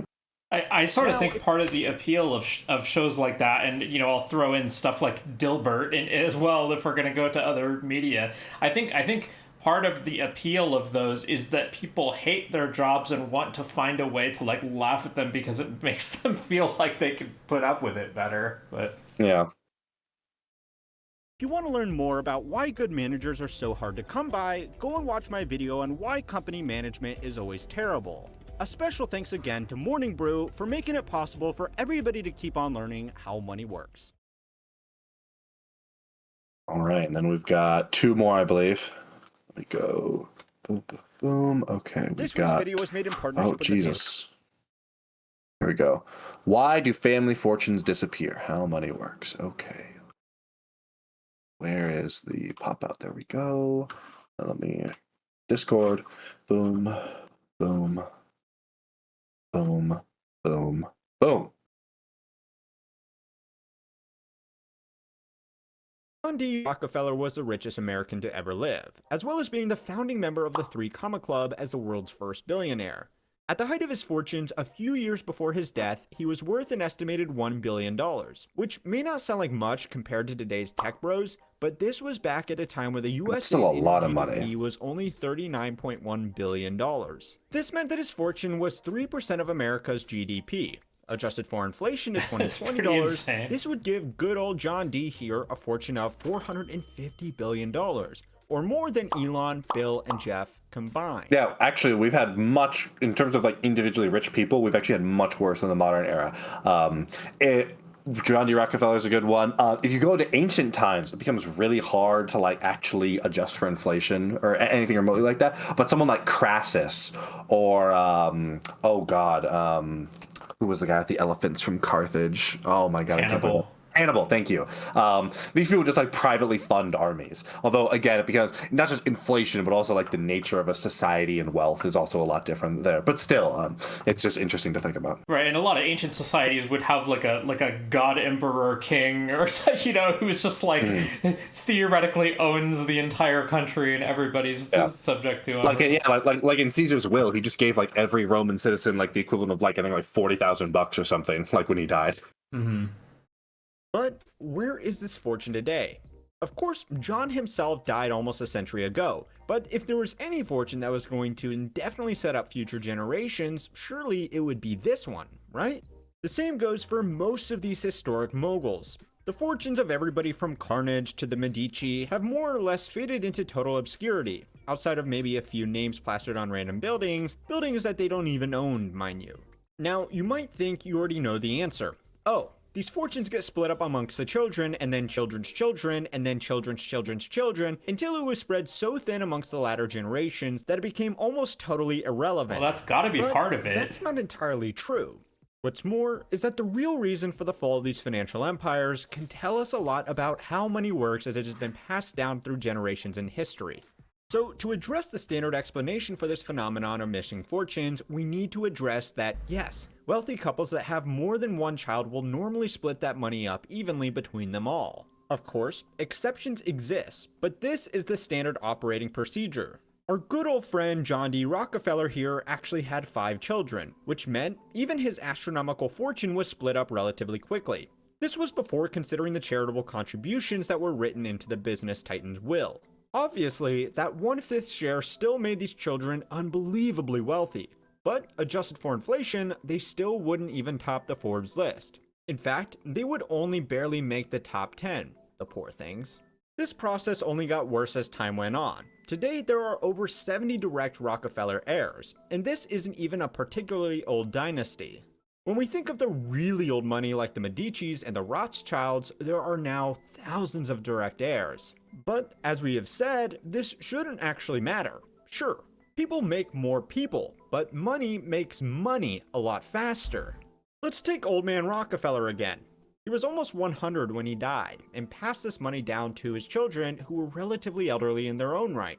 In fact, tragically, by the time of his death, 2 of his children had already passed away, which actually changes this math quite a bit. As tragic as this was, it actually makes for a good example, because on average, global billionaires today tend to have around 3 children on average. Now, when this fortune gets divided by 3 and handed down, it's not done so in the form of cash. It is almost entirely in the form of family trust that will hold on to a broad selection of assets. Go and watch our video on what to do if you get rich to understand how to set one of these structures up for yourself. Now, the thing with assets is that they tend to appreciate in value. Shares in the largest oil companies in the world and a broad portfolio of high-profile real estate would have done very well in the years following John D's death in 1937. Between that time and 1960, when John Rockefeller died 23 years later, the S&P 500 was up 1,000% even after inflation. This would mean if John's children were just broadly invested in American markets, which they were, and lived on less than the modern equivalent of $1 billion a year, which they did, they would be many times wealthier when they died than when they received their inheritance. Given the prolific respawn rate of the Rockefeller family couldn't outpace pretty basic market returns, and this is ignoring the privileges these children would be given, like access to highly lucrative directorships, political appointments, and world-class education that would enable them to bring in healthy incomes in their own right. To keep things simple, if we took the Rockefellers' fortune of around $1 billion in 1937 and just kept it broadly invested until today, then we can follow market returns to show that this fortune would have ballooned to over $4.2 trillion, which would mean, even spread out evenly amongst the 25 direct living beneficiaries today, they should each be the richest people in the world. This is also ignoring that they were primarily invested in oil, which up until recently has outperformed the general market as a whole. This should go doubly for older and arguably wealthier families, like the Medicis and the Rothschilds, who have had even more time for this wealth to compound on itself. But of course, it hasn't. So what gives then? Where did this money actually go? Well, 4 things. It got away, it got taken from them, it got too hard to keep tabs on, and it just didn't grow like you would expect it to. Rockefeller Sr. gave a good chunk of his fortune away during his lifetime, and an even larger chunk after his death. These donations went on to fund schools, museums, national... There was a very famous billionaire, Carnegie. Oh God, I'm not gonna remember his first name. I want to say Robert Carnegie, and he was a big advocate of a lot of billionaires to basically, at the time in like the sort of late 1800s, I believe, was a huge advocate in making it so that, you know, I think he even wrote a book about it, how the man who dies wealthy dies in shame. That as you get to the end of your life, you need to be giving away much, much more of your money. I believe there's a whole sort of fleet of libraries called Carnegie libraries across America. Most of them now are like retrofitted into other things that were funded basically by his massive wealth after his death. Arguably, these figures are remembered a little too goodly because of these donations at the end of their life, because a lot of them, you know, back in the day, it wasn't called robber baron for no reason. A lot of the way some of these giant tycoons got their money was in really messed up ways. But it is, I think, really interesting. But it is true, they did give away a ton of their wealth as they died. Andrew Carnegie, that's what I was thinking of. Yeah. So I have a chatter that says, well, you do give away all your wealth when you die to your heirs, but I think the point that the video is making is that you give away money to lots of other people who, besides your directors. Yeah, and that's what Carnegie was talking about. God, I wrote a book. Let me see if I can find the name of this book. So you know, if you spend your lifetime building, you know, art museums and libraries and like whatever stuff you think is gonna benefit your community, or doing, you know, charity work, whatever it is, then that is gonna be, well, at least for some people, that's where a significant chunk of their money goes, and we can see this in the modern day as well. You know, like Bill Gates has obviously given away like many times more money than most people will ever have. Yeah, the Gospel of Wealth. This is what it is. It's an article actually written by Andrew Carnegie in 1889 that describes the responsibility of philanthropy by the new upper class of self-made rich. The article was published in North American Review, an opinion magazine for America's establishment, and was later published as the Gospel of Wealth in the Pall Mall Gazette. Carnegie proposed the best way to deal with the new phenomenon of wealth inequality was for the wealthy to utilize their surplus in means of responsible and thoughtful manner, similar to the concept of noblesse oblige. This approach was contrasted with the traditional bequest patrimony, where wealth is handed down to heirs, and other forms of bequest, example where wealth is willed to the state for public purposes. Benjamin Soskis, a historian of philanthropy, refers to this article as the urtext of modern philanthropy. Yeah, so noblesse oblige, the concept that he's invoking there is a little bit of a controversial thing. It's the idea that, like, in like feudal aristocratic societies, there was supposed to be like a reciprocal obligation between a lord and their subjects, and like so the subjects are supposed to obey the lord, but the noblesse oblige is the idea that the feudal lord also has a responsibility to their to their domain, right? So he's essentially making this argument that the robber barons of his time are much like the feudal barons of a few hundred years earlier, and that it's a strange argument for me to hear that and think like, oh, really, the best way is for them to just be really conscientious, right? But sure, maybe for some of them who have that type of motivation to them, that they can just be really conscientious. I don't know that that's really like a good way to address the problem, given that many of them simply won't behave that way. Yeah, it's also, I think it's probably a little bit, it's interesting that he views that as like a really positive argument. Probably is really interesting because when we hear that comparison to feudal lords, we probably have a much stronger revulsion and opposition against that kind of stuff than they did at the time.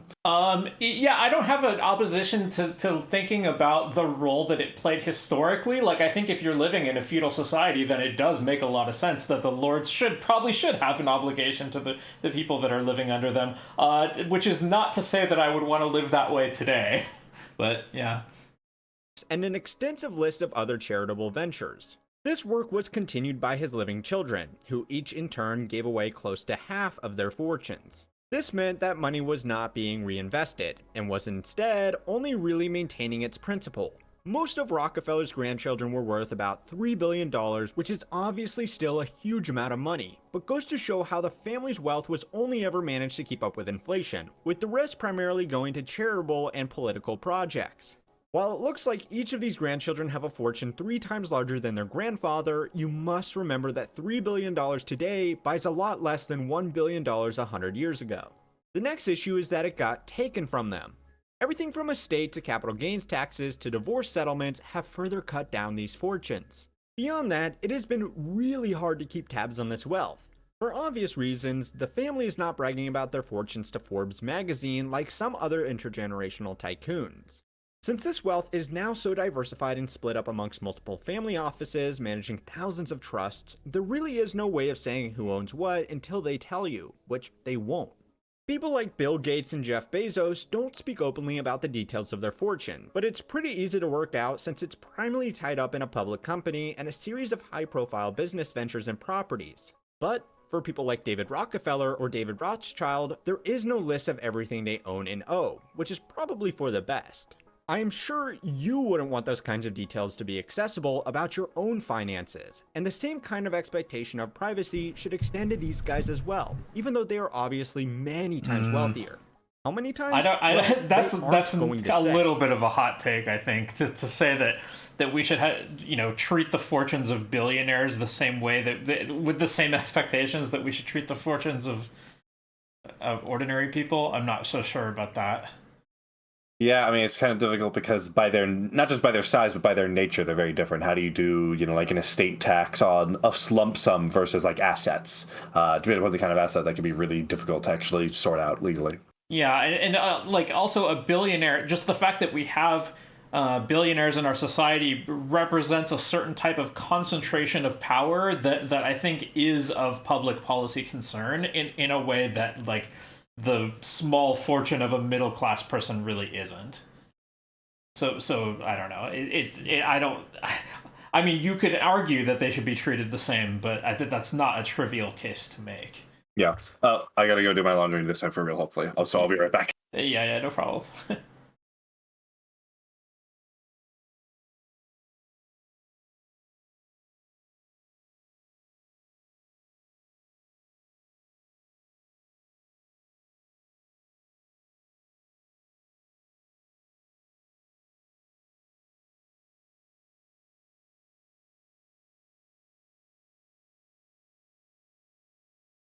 Bells says the moral of the story is the rich are truly the most oppressed class. It's funny because it's like in the reading group it's Stoic writings that I read, and in some ways, like if you own a lot of stuff, then your stuff kind of owns you too. So I'm not going to say the rich are the most oppressed class, but I do think their attachment to their own property kind of goes both ways. Like you are in some sense kind of owned by the stuff that you own as well. Finally, we have the reason I made this video in the first place. Investing has never been as lucrative as it was in the past 150 years.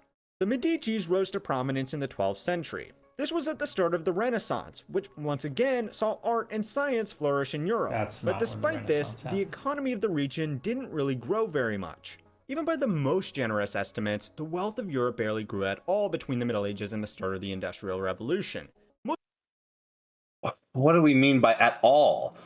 Because, like, are you going to say compared to growth after? Like, yeah, but that's, I mean, I mean, they spent a couple of 100 years, like, importing natural resources from, like, half the rest of the world, so I find it hard to believe that, like, I don't know. Yeah, I'm not sure. Most people were content to live a life the same as their parents before them and their children after. The idea of technological innovation and capital investments wasn't really a thing. Because of this, the logic that we have used for money making more money by being invested into the market does not hold true past about the mid-1800s. This means that humans making more humans did spread the family fortune without the chance for making money to catch up. This may very well become a reality again. We've been very comfortable with the idea of constantly compounding growth in an ultimately finite world, so there is a very real possibility that the past decades have been more of an anomaly rather than something we should take for granted. Either way, what if you were an aspiring financial monarch that wanted to establish a financial dynasty that lasted throughout the ages? Well, curiously enough, there are actually institutions that specialize in exactly this. For a pretty significant fee, wealth management companies will structure family fortunes in such a way that they should remain intact almost indefinitely. These companies will write wills and suggest investment strategies for long-term sustained growth. They will also take a very hands-on approach to educating younger generations to make sure they are ready to properly steward the fortunes when the time comes. They will also normally suggest a structure where the majority of the wealth gets passed on to a single child over being split up evenly and diluted. For good measure, why not just make this your eldest son to really get a modern monarchy vibe going? Now, of course, this kind of structure has been made possible in recent decades thanks to a robust financial system and a world fueled by innovation, but it's also become pretty unpopular. Things like the Giving Pledge have seen a good portion of the world's richest people agree to give a majority of their fortunes away to charity when they pass away. These two plans are obviously not compatible with one another. So, it looks like, once again, giving money away may prevent us all from becoming slaves to the 17th generation of Bezos overlords. What a shame. Now, all of these rich people giving away. Well, I think you're also assuming that there won't be disruption from new wealth, even if, there had been this massive wealth transfer from the Rockefellers. They might have easily been overtaken when Amazon came along. This happens to existing companies right now. Kodiak got, obviously completely destroyed by the digital camera. So things like this still happen. I think there is actually a really fair concern with the nature in which new companies get bought up very rapidly. Consolidation, acquisitions. That's actually part of the reason why I'm really not a fan of that. It also has all these warping effects on companies that are founded with the intention of being bought out, not with the intention of ever necessarily being profitable or sustainable. But anyways, I don't think that's necessarily a very accurate thing to say. That only on the grace of billionaires giving away their money are we avoiding some awful cyberpunk dystopia. Yeah, well, I mean, it wasn't only on the. He did list like 4 different reasons why these fortunes don't persist, and that was only one of them. But yeah. Their life's work to these charities probably want to make sure that this money is going to get used for worthy causes, especially considering they won't be alive to oversee it. This might not be as easy as you think, because some charities like the ones we explored in our last video operate more to fill the pockets of the people running it, rather than to forward the good of humanity. Go and watch that video if you are interested, and if you enjoyed this video, please consider liking and subscribing to keep on learning how money works.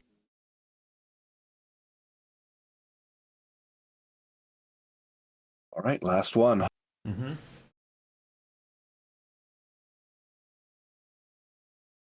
Let's see. We've got. So you just got rich. ... Great. ... Now what? Exclamation point question mark. How money works. Let's go boom and then boom. Boom. Boom. Boom. Boom. Maybe you bought GameStop at $5 or Bitcoin at 1,000. Maybe you did it the good old-fashioned way and won the lottery. But by one means or That's another, the you good have found yourself old-fashioned with way. millions of dollars looking back at you when you open up your bank account. Congratulations, you've won capitalism. Now what? You might have thought that making the money was the hard part, but in many ways, holding on to it can be even harder. Friends you haven't heard from in years will suddenly spring back into your life, strangers will send you threatening letters, and even family members will have a sob story about why they suddenly need money. And ironically enough, multi-million-dollar windfalls from inheritances, gambling, or gambling in denial investing actually increases the likelihood of being declared bankrupt by over 1,000%. So hang on to your lucky windfall and stick around to learn how money works. And if we end up securing your fortunes for many generations to come, make sure to give us a like and subscribe. To understand what to do with your newfound fortune, you have to start off by understanding what not to do. Believe it or not, coming into life-changing amounts of money in a short period of time can inflict upon people what psychologists call sudden wealth syndrome. And while that might sound like the best mental health problem to have, it is still a serious. According to the American psychologist Dr. Stephen Goldbart, the symptoms of this affliction include anxiety, isolation, and paranoia, brought about by the perceived guilt of receiving money that wasn't earned. It's kind of like the imposter syndrome turned up to 11. Now, this study was specifically conducted on lottery winners, but the same effects can be seen on most individuals that come into wealth quickly, whether they earned it or not. It's easy to see why a lottery winner might feel a bit uncomfortable about their newfound fortune, but at the other end of the spectrum, successful entrepreneurs that sell off their business can often fall into the same mental trap and suffer the same consequences. This is where the three major threats to your wealth come into play. They are in order from most dangerous to least dangerous: gambling, getting sued, and conspicuous consumption. Gambling is ironically the biggest threat to overnight fortunes. This might sound dumb to onlookers. After all, you just made a crazy amount of money. Why are you trying to make more in such a silly way? But this strange pastime of overnight millionaires is partially because of selection bias. Just think, the types of people who make tens of millions of dollars within a short period of time, by their nature, tend to be risk takers. These risks could be anything like buying an irresponsible amount of lottery tickets, loading up your entire net worth into a failing company, or simply choosing to start a business in an up-and-coming field rather than becoming a good little employee with a stable salary and health insurance. The one problem with gambling here, though, is that it's limitlessly scalable. You might actually be surprised how hard it is to spend the quantities of money we're talking about here. Just think, if you had $100 million and only 24 hours to spend it, what would you do? Buying houses, planes, cars, and mega yachts actually takes a fair bit of work. There's a lengthy transaction process involved in all of these, plus they tend to actually maintain their value.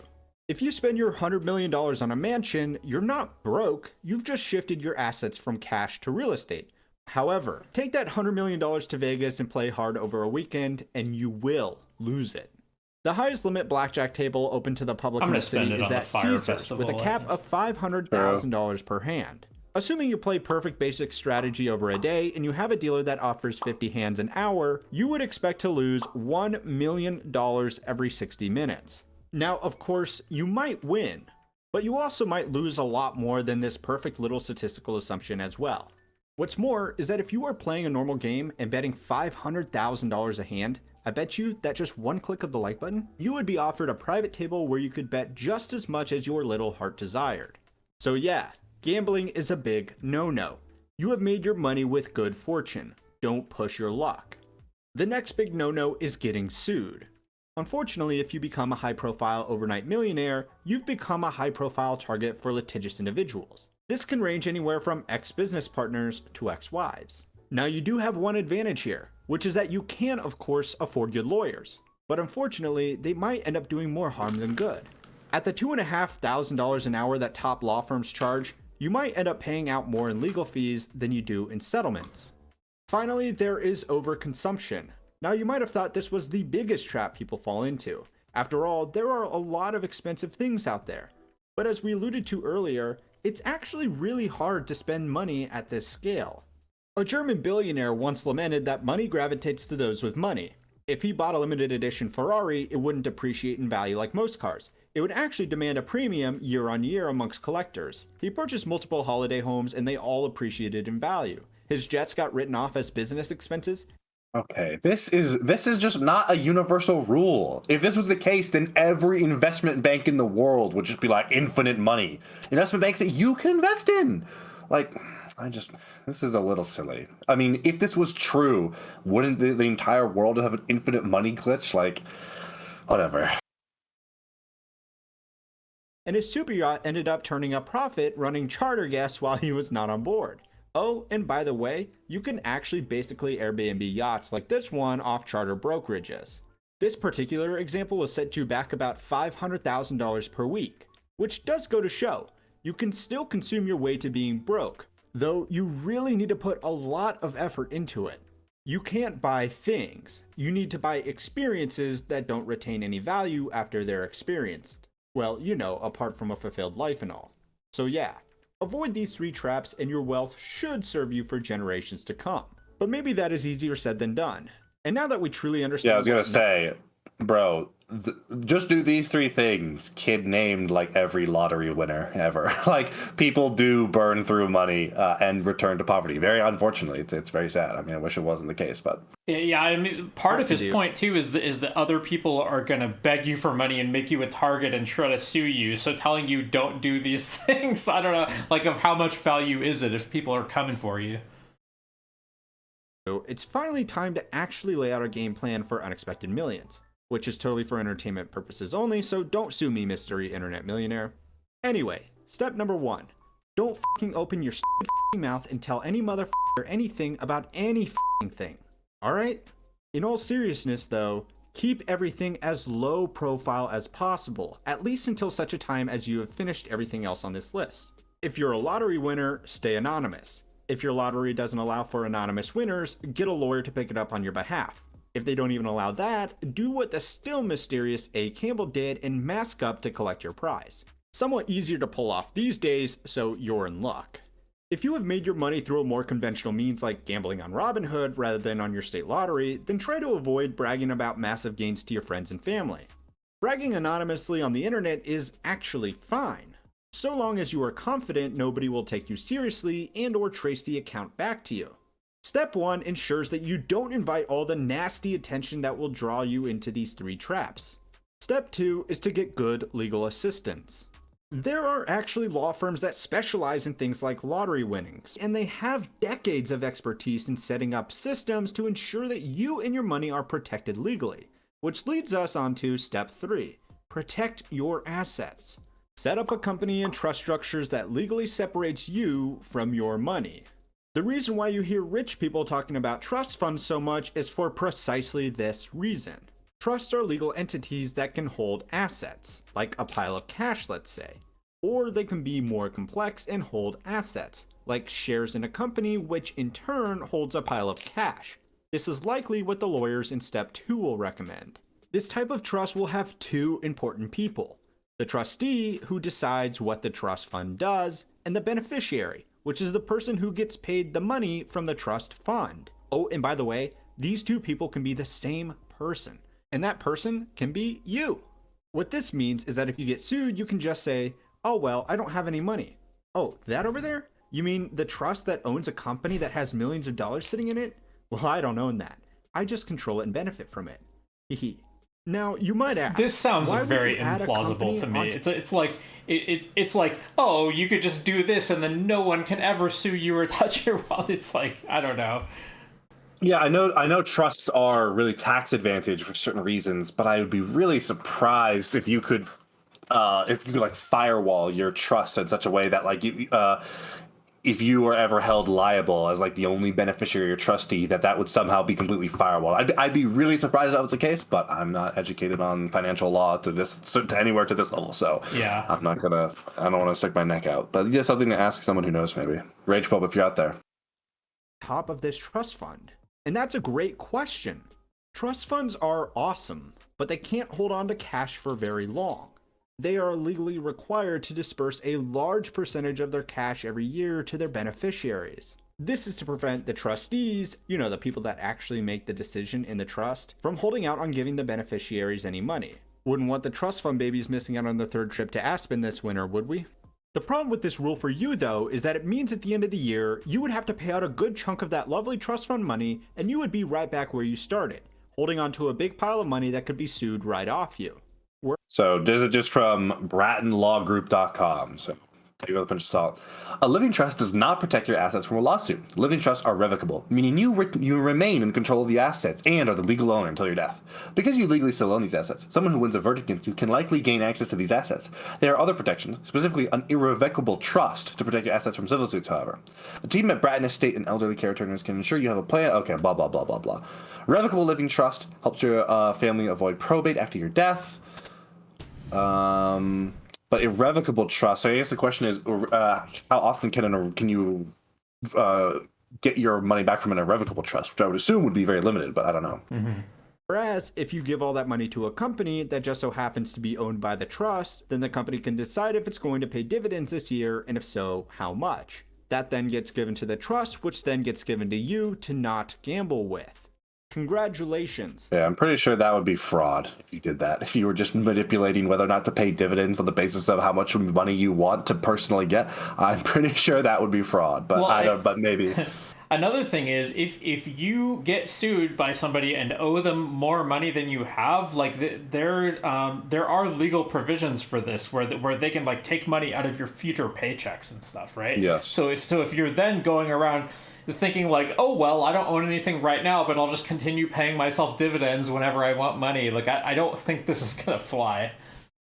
You are now getting paid like every rich person ever, and you got to learn how trust funds work along the way. Now, step 4 is actually putting that money to good use. Money loses its value over time thanks to inflation, and if your money is not making more money, then you will eventually spend it all, even if it does take a lot of time. So, go find some good investments. Nothing too crazy. Remember, you're here to preserve the money, not double it overnight. That no gambling rule applies to the stock market as well. Step 5 is setting up a budget where you can live indefinitely off these investment returns. The conventional wisdom on this is that this budget should be anywhere between 2 to 5% of your total invested assets. Economics Explained did a video on the financial independence movement that established these rules last year, and I will leave a link to that video which describes this investing rule in much more detail. And finally, step 6. Find a new place to call home. We have covered nationless elites on this channel before, and now it's your turn to become one. You need to pick and choose a country that will offer you a good quality of life without infringing any of those nasty taxes upon you. Popular choices amongst so-called financially independent nomads, or global elites depending on who you ask, include Monaco, Liechtenstein, Singapore, the Bahamas, and Bermuda. And don't worry if these nations sound a little bit cramped to you. You only need to live there for 6 months and 1 day out of the year to avoid those taxes, and then you are free to travel around the world with your money, which is now safe, productive, and practically limitless. Now, I'm assuming for most of you watching that the real step 1 would actually be making $1 million. And a great way to do that is starting a company. Look at people like Steve Jobs, who made billions in his lifetime after founding the most valuable company to ever exist. Although his billions were not actually made from that company. To learn about the company that really made Steve Jobs a billionaire, go and watch our video on the topic. And while you're at it, please consider liking and subscribing to keep on learning how money works. Okay, so I think as much as we got worked up against that first video, I think the next 3 were a little better. Yeah. No, they were way better. Yeah. I don't know. Do you have anything else you want to add before we're done? Or? No, I don't think so. Okay, this is Flowtrace. He's got a channel too. I'm not going to raid out today, but check him out, twitch.tv/Flowtrace. Yep, I'm going off this line as well. Yeah, and you got a Twitter too, right? Yep, twitter.com/Flowtrace. Okay. Thanks for joining me, and I'll see you next week. Yeah, see ya. Yeah, bye.